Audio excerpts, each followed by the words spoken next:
Good afternoon, everybody. I'm Ravi Kumar. Welcome you for this webinar.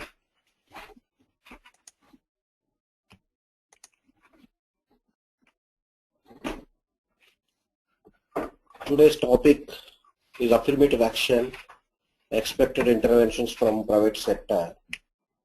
These are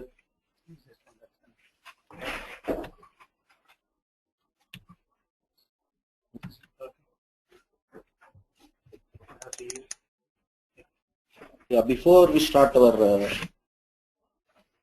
session, let us pay homage to Dr. Ambedkar, who is popularly known as the father of Indian Constitution. He is the first man to do PhD in economics from India, from the London School of Economics, and his contribution towards economics of this country is lauded by Dr. Amartya Sen, the Nobel Prize winner. And Amartya Sen, in his words, he says, Dr. B.R. Ambedkar is the father of economics, and he is the true celebrated champion of the underprivileged. He deserves more than what he has achieved today. His contribution in the field of economics is marvelous and will be remembered forever. These are the comments made by Dr. Amartya Sen. This we are discussing because we are talking of the affirmative action and the intervention from private entrepreneurs, and there is a lot of relation between these two people to our topic, since they advocated that the economy of this country must be towards the empowerment of the common man of this country. That is the main subject on which they have given the directions to the nation. And as far as the Dickey is concerned, our objectives are to for the promotion of the Dalit entrepreneurship and removing the barriers for Dalit business promotion, and strive for the economic inclusions of Dalits and business development for Dalit enterprises, and creating jobs by developing the business and industry. These are the main objectives of the Dickey, and with these objectives we are working since 2005, and we have traveled a long way, and now our strength is around 3,000 members across the country, and we have formed the committees in 18 states, and we have the entrepreneurs from the diversified fields, and every entrepreneur is a hero in this respect as far the Dalit entrepreneurs are concerned, because the first generation people, if you go to the historical background, whoever is a successful entrepreneur today from the Dalit community, he can be considered as a hero because he has traveled against all odds in the existing system, and they have proved themselves to be the successful entrepreneur.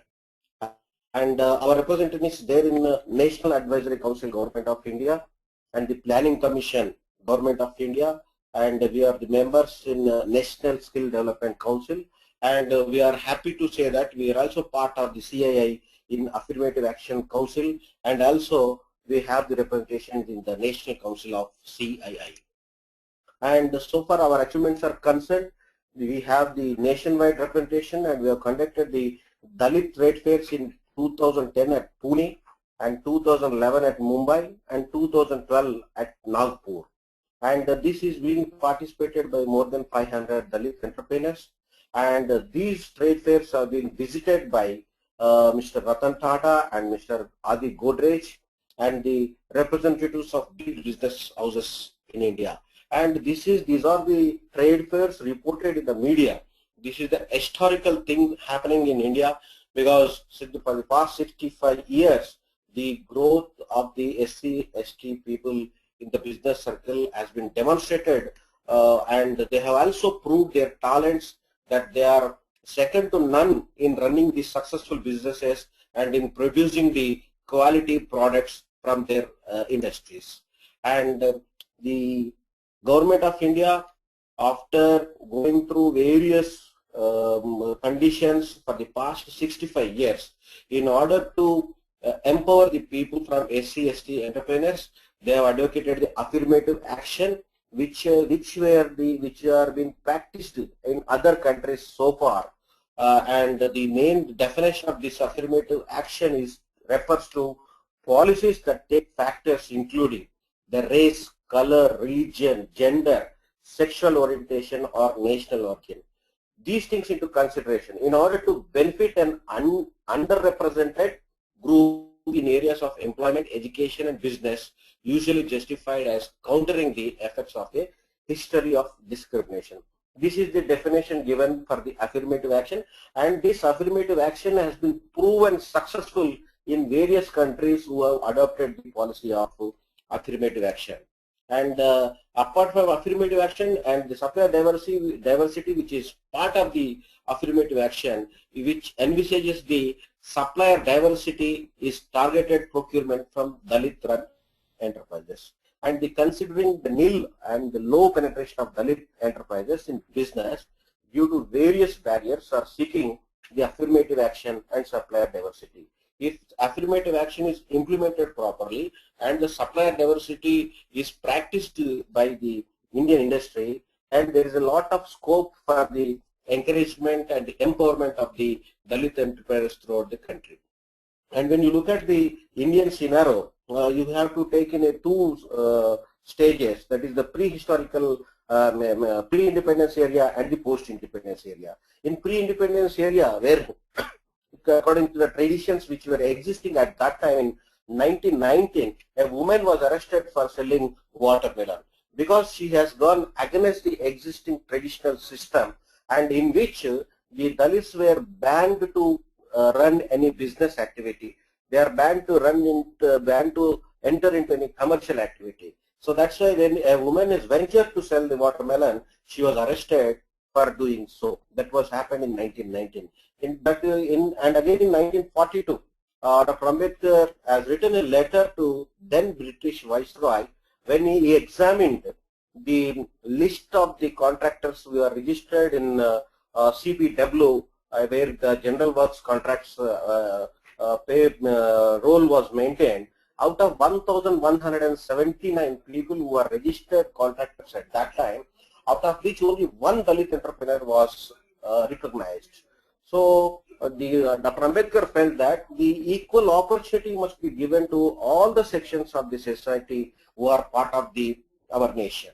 So that's why while registering the contractors and while allocating the works contracts to anybody, the government has to see that everybody is given an equal opportunity, because most of the SC, ST people are working under the other contractors, and they are working for them, for the contractors, and they are getting mere wage, whereas the contractor is getting the profits. This was the problem identified by Dr. Ambedkar in 1942 itself, and which was represented at that time itself.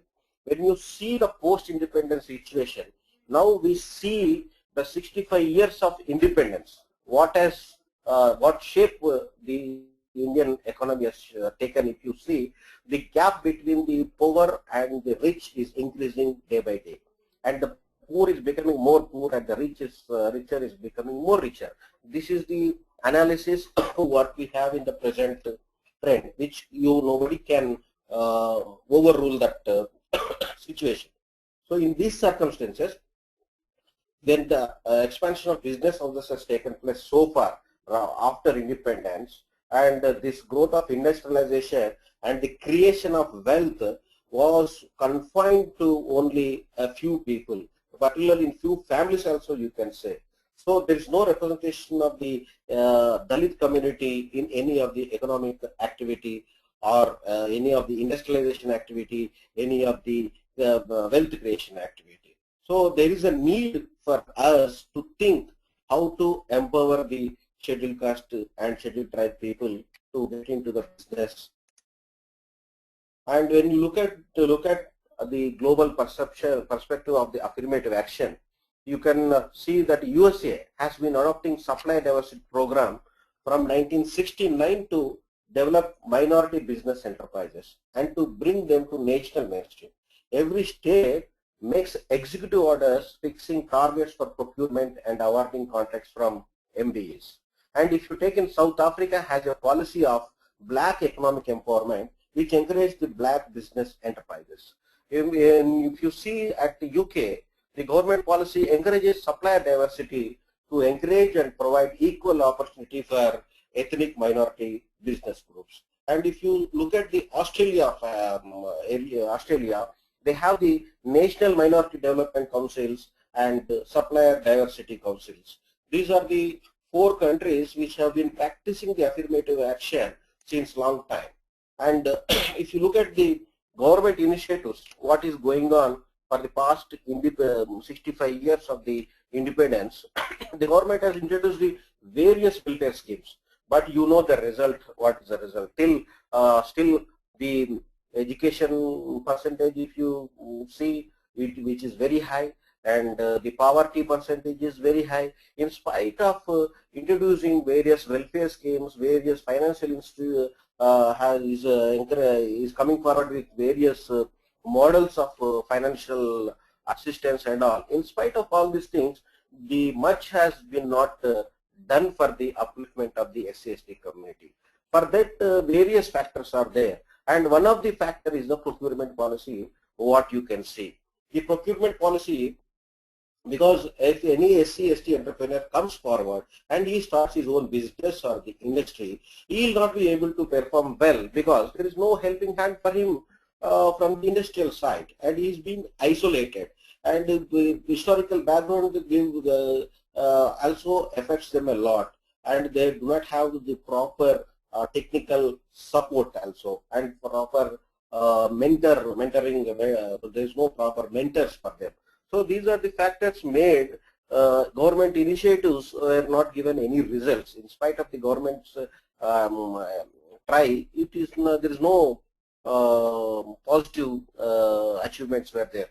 That's why now the Indian government has requested the industries of our country to participate in their initiatives and help the government and the SC/ST entrepreneurs to become the economically powerful. And if you see the private sector, the contribution of the private sector for the past 65 years, the social responsibility of the Indian industry was confined to only charity. Like they are helping the school children, they are making the payment of fees, and they are constructing the hostels, schools, and like that.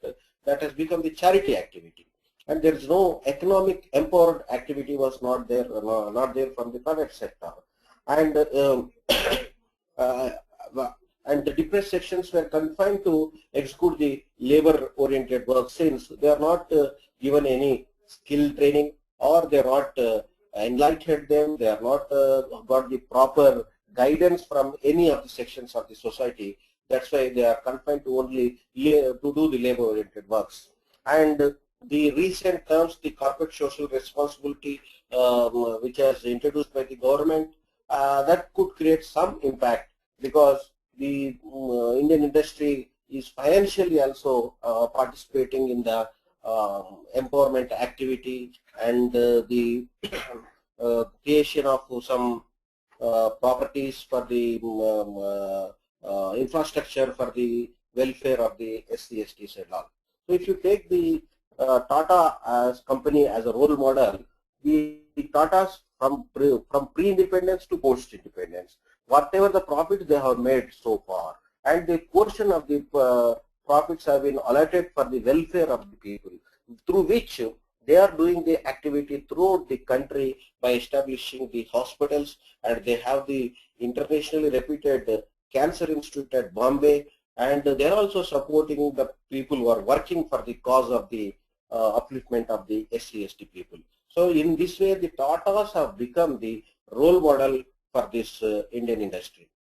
And if you take the global initiatives into consideration, we can have the study of case studies of USA, Malaysia, and South Africa.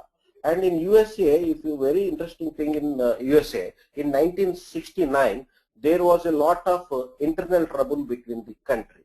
There was a fight between the blacks and the whites at every place. At that moment, the government had discussions with the black intellectual people, in which they have developed the concept called the black capitalism.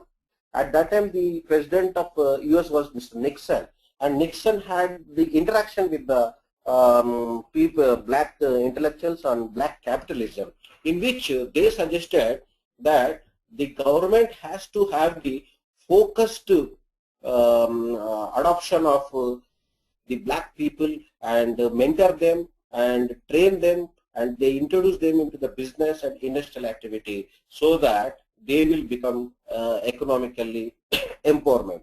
And they have also, black intellectuals have convinced the government that unless every citizen of this country is empowered, the country cannot progress economically.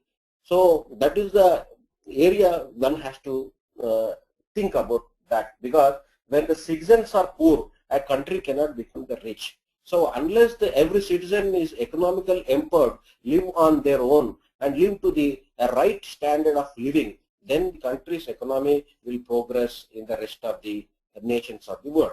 So if you take the Malaysia's example, and before coming to Malaysia, USA, this concept has been adopted, and after the adoption of this affirmative action and the supplier diversity, that could become, the country could emerge as a economic power of the world.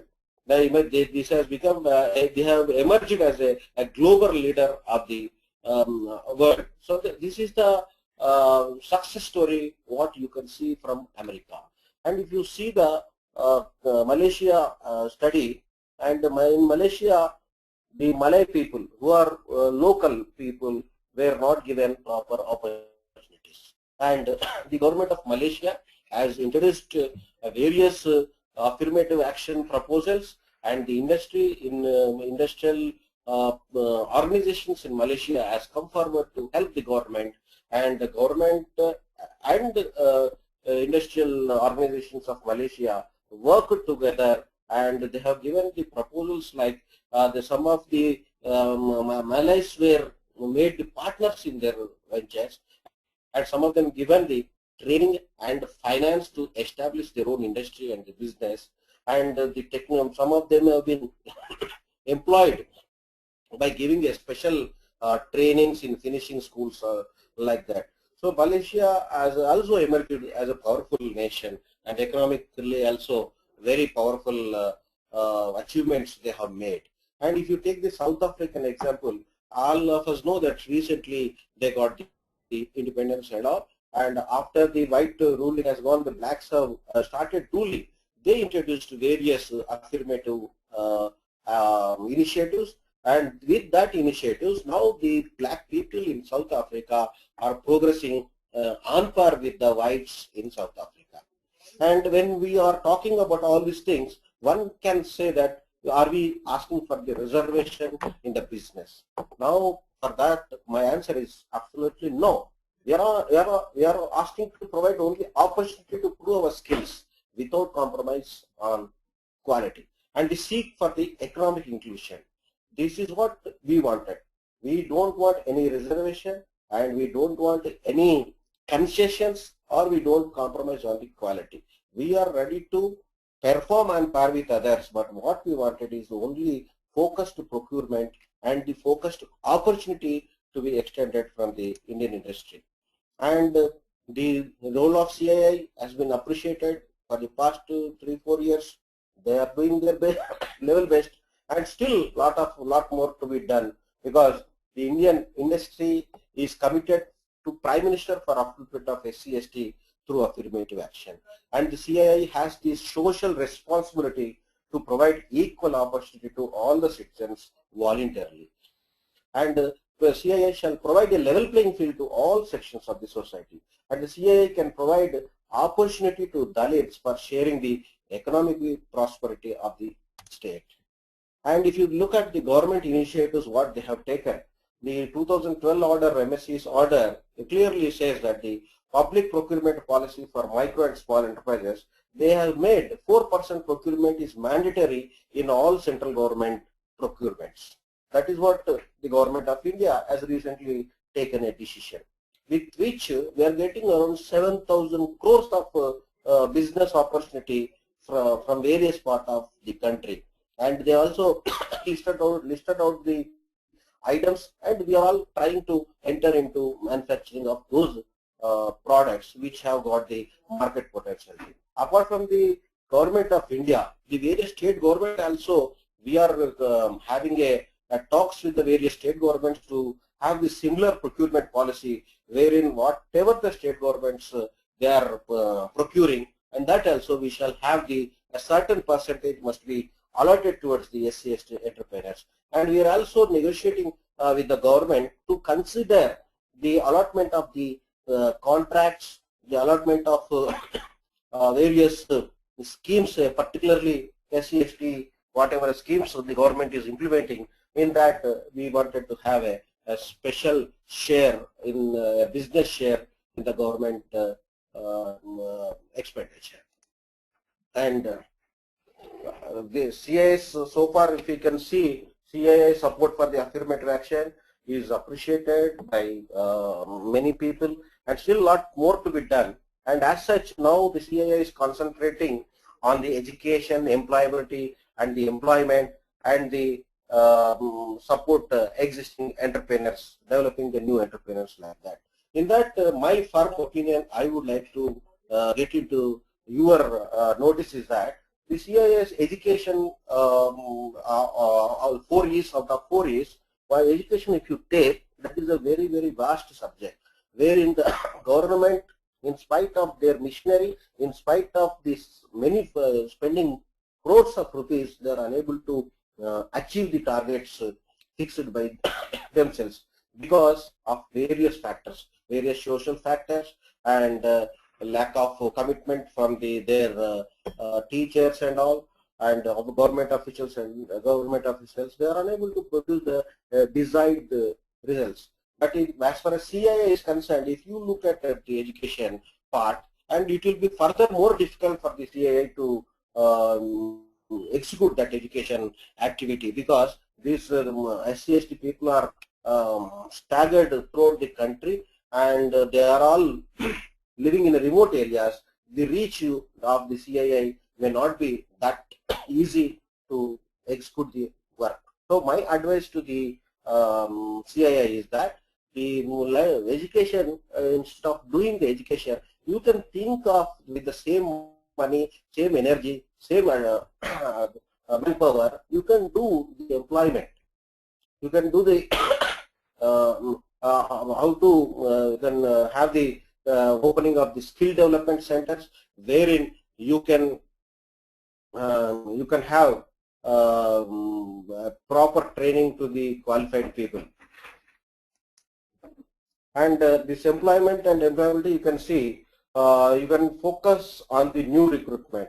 So far the CII, whatever the recruitment process they have adopted, let them, they will not question that. But whatever the future recruitment is there, it is advised that while recruiting the new people, kindly emphasis on the whether the available out of the recruitment which is required, suppose you require 10 people, out of that you try to include more SC/ST people into the new recruitment, by which you are not disturbing the existing system and you are encouraging the SC/ST people for a new incoming group. And also, if you can see, the recruitment also can be done. Most of the companies are doing the recruitment from campus selections, in which that is very easy to identify the SC/ST candidates, because most of the colleges have been a reservation system in which SC/ST people will be studying in that particular campus. And that campus, if you want to recruit 10 people, first you can conduct the interview for SC/ST people. If you can get out of 10, 5 people you could get, you absorb those 5, and another 5 can be taken from the general students drive. So that way you can accommodate some people for SC, you can create the employment for the SC/ST people. And you can also try establishment of finishing schools, where many thousands of lakhs of people are getting qualified from universities, BTech, MBA, MCA, like that. But due to their social background, their personality as required by the industry may not meet their personality. So for that, there is a need to establish finishing schools in which we give the training for their personality development, and the spoken English can be given, and their skills can be enhanced by establishing the finishing schools. And after that, when one batch is completed in the finishing school, if the course may be for 3 months or 6 months or whatever it is, after finishing that course, you can call for a special drive, and you can call for a you can inform all the industry that such and such people are available. If you want to employ, you can employ like that. We can have the job mail or something like that, and we can best use of this finishing school concept. And there are many ITIs and polytechnics in this country, and easily you can identify the candidates from the respective ITIs and polytechnics. You can because all of the institutions may not give a training to their these ITI students and polytechnic students as required by the industry. Industry may need certain qualities, certain skill for the industry, but the same skill might not have been trained in their respective institutions. So we can bridge that gap, and we can identify those people. In the same center, you can have the skill development center, and the industry you can train the people according to the industry's requirement. And after they complete the training, you can absorb them in whatever, wherever, whichever industry you wanted. The best thing, my example, again, you can take the Tata people in Pune. They have given apprenticeship training for continuously 3 years by providing the free accommodation and boarding and faculty, everything with a stipend they are given. After they have started the course now only, 3 months back they have started, and after finishing the apprenticeship, they are at liberty to go either to Tata or to any other company of their choice, but they are given a training in their respective skills. And you can also do the employment by reference from the Dicky. If you have any difficulty in identifying the people or in inviting the applications, you can always take the reference from Dicky. And many organizations are recruiting people through consultant agencies. So what you can do, you can also advise the consultant concerned agencies who are recruiting for you to focus on getting the candidates from SC/ST people. And if you come, while coming into discussion about the development of the entrepreneurship, and now there in entrepreneurship, there are two areas we have to consider. One is to support the existing entrepreneurs, and second is to develop the new entrepreneurs. So for existing entrepreneurs, you can support them by giving the supplier diversity, wherein in your procurement growth, you can, some portion of the procurement can be diverted towards the SC/ST entrepreneurs, as done by, again, Tata in Pune. They have done a very good model. Suppose their growth is around 10% in that area, in that particular financial year. That growth percentage has been diverted towards the SC/ST procurement, by which they are not disturbed the existing vendors, and existing vendors are also not denied their opportunity, and the new avenues have been created is given to the SC/ST entrepreneurs. In this, they are following a very good standard model, which can be adopted by any other industry, any industry. And we can also include the SC/ST entrepreneurs in the vendors list, and you don't need to give any concessions as far as your terms and conditions and all. But if they are lacking something, you can also advise them. You can train them to become the vendors. And the many industries are awarding contracts to various people to execute various jobs, and those while awarding those contracts also, you can give a certain portion of the contracts or to the SC/ST entrepreneurs. And most of the industries have got the distributorship channel, distributorship mechanism you have. In that distributionship also, you can award certain areas for giving the distributorship to SC/ST entrepreneurs. And the Tata, now they have all their companies, whatever the group of companies they have, they form the Affirmative Action Committee. And in that affirmative action committee, they have taken the Dickey representative as the member of that affirmative action committee, through which they are conducting regular monthly basis meetings they are conducting, and they are identifying the areas where the opportunities can be extended to Dalit entrepreneurs. And based on that information, the Dickey representative is identifying the supplier and from SC/ST entrepreneur, and he is conducting the B2B meetings with the company and the Dalit entrepreneur, with which both of them, after getting satisfied terms and conditions, they are going ahead with the program. In this way, many people are getting the benefit. That's why we say the Tata model is the best model. If you say take the one case study of the Dickey and Tata partnership, we have done one successful story. One of our member by name Chandan is a president of the Delhi Dickey chapter, and he is having the plastic industry, and the Tata company has the huge requirement of the helmets, and that helmet they were earlier purchasing from one X for rupees 145 rupees per helmet. And when the same order was asked to execute by Chandan, Chandan has given the same quality of helmet with a price quote of 125, that is 20 rupees less than the existing supplier. By this way, the Tata could save around 20 lakhs rupees per year on the procurement which is given to the Dalit entrepreneur. In return, Dalit entrepreneur also got settled, and this has become a success story. This is a win-win situation for both the industry and the SC/ST entrepreneur. This is what the Dickey is looking for the growth of the SC/ST entrepreneurs, where we don't want the industry to lose anything. In fact, industry also should get benefit out of this, and the Dalit entrepreneur also should get benefit of the things.